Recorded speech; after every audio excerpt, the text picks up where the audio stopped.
Good evening, ladies and gentlemen. We're eating. My name's Marco. This is Omar and Z. We'd like to thank you all for coming out today. And we're going to talk about the best practices for communication and business to be done in Cairo. As a company, Eaton is largely international. They operate in over 175 countries worldwide. And so understanding the communication and business differences between cultures is very important so that you ensure smooth flow of business as well as avoid causing any unlawful behavior. You can see in the bottom corner, that's our location in Egypt. It's located in Cairo.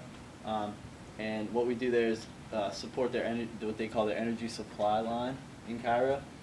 And so the basis is to provide reliable and safe electrical energy to the country of Egypt, the city of Cairo. And basically, Eaton provides electrical components along their energy supply line. So you can see in the diagram to the left how will provide components for anywhere from the power plant all the way down to the end user. And all the components are IEC safety and they meet the ISO quality standards. So the companies that we'll be dealing with are utility, industrial, commercial, and residential clients in Egypt. So it's going to be important to understand the cultural divides. So the topics we'll be discussing, we'll talk briefly about Egypt, talk about the best practices in communication, business etiquette, attire, and we'll talk about personal relationships, religion and culture, and then briefly discuss the FCPA.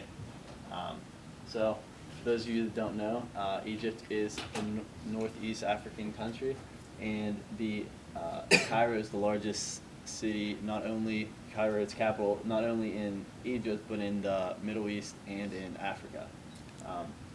It's the size of France and Germany combined. There's roughly 81 million people, and the official language is Arabic, although they're taught English and French most of the time growing up. And then currency, it's the Egyptian pound, and then the exchange rate for that at the moment is roughly $1 to about 7 Egyptian pounds. So I'm going to be discussing communication and best practices in communication. And Egyptians are most comfortable doing business with people they trust, people they know. So you have to be prepared to discuss your personal lives and talk about your hobbies, your interests, and what you do outside of work. And during meetings and outside of meetings, coffee and tea are always offered, and it's really common. And rejecting this offer is a sign that it's somehow insulting and it's offensive. And a lot of Egyptian people are like really passionate and really loud, and they talk a lot with their hands. And so, Chris, you won't have a problem there. You really enjoy it. And face-to-face communication and personal communication is always preferred, as this goes back to the trust issue. Like, they want to know you as a person first, so they can be more comfortable doing business with you. So face-to-face is always preferred over phone and texting. And for the business meeting etiquettes, Cairo is a really busy city, and traffic there is really unpredictable. And it's not very common, but it's not surprising if a meeting starts 10 minutes late. So don't take that personally. It's not that they don't respect you or they don't. So yeah, it's not that common, as I said, but it might happen.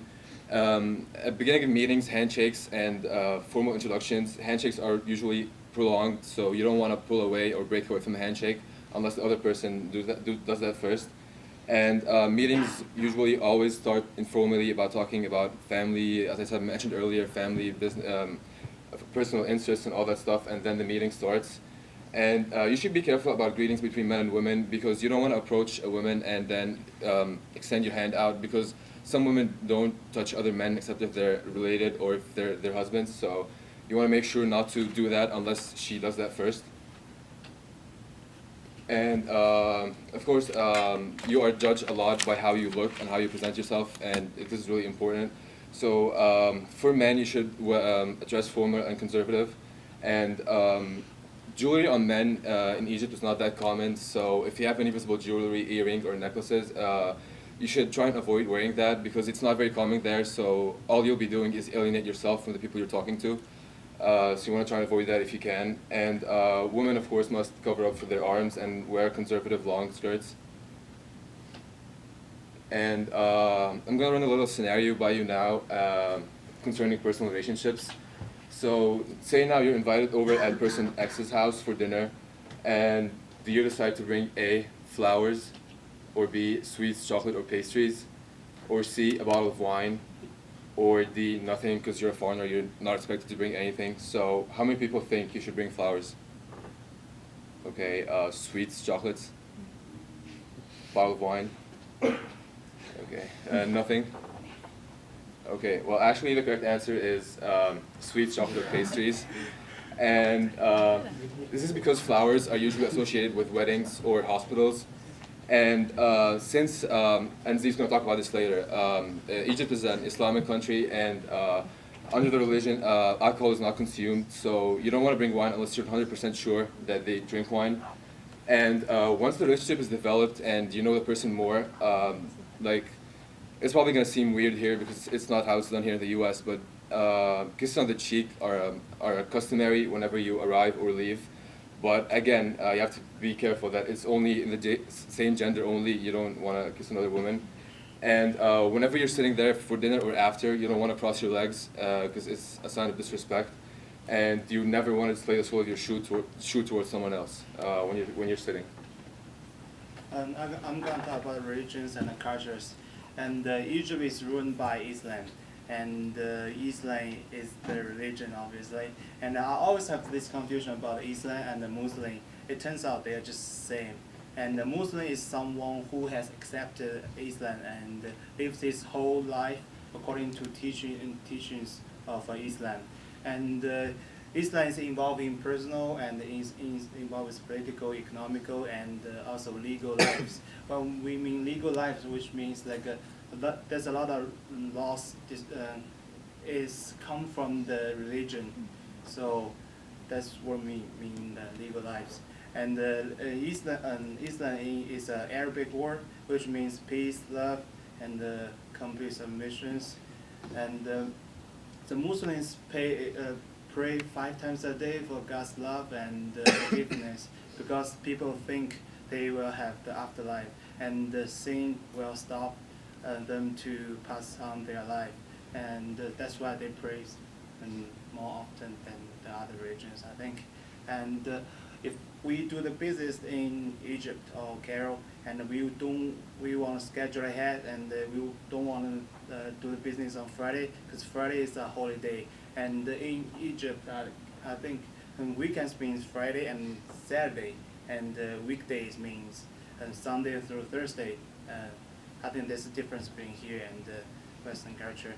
And they also have this holy month of Ramadan. Yeah. Ramadan. Okay, I practice this all the time. Yeah. And during this month, they don't eat anything or drink anything between sunrise and sunset. And in Egypt, 90% of the people are Muslim and 10% are Coptic Christians. And here's the FCPA, and here the first line is the definition of some definition about the FCPA. And but Cairo is a very bureaucratic city, and which means it takes weeks to get a paperwork done. Maybe it's just sit, beside the files, but they just don't want to get it done, and we don't know why. But so you may want to pay some money to get this done quicker. So, but as Eaton, we do not endorse the type of behavior in any way, and the violators will be prosecuted.